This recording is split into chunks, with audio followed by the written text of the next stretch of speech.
Today we're going to be changing out the headlight bulb on our 2013 Ford Edge. Our right passenger headlight is not working. We know it's the bulb, so we went out to AutoZone. We got a Sylvania 9012 basic headlight, and we're going to show you how to do that right now.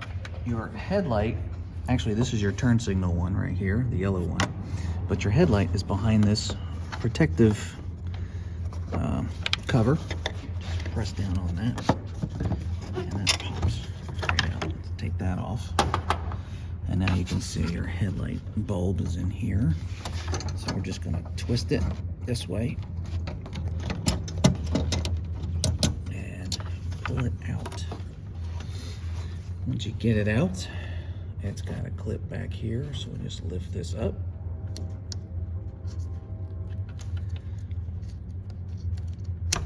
And pull it out. Now, I'm gonna grab some gloves real quick so I can put my new headlight bulb in. Don't touch the headlight bulb with your hands. Put some gloves on if you have them, and then clip that in like that, and then we will reseat the headlight. Okay, so it's right there. And twist. Let's twist it in, and that should do the trick. I'm going to start the car and give it a try. Now we'll get our cover and we'll put it back on.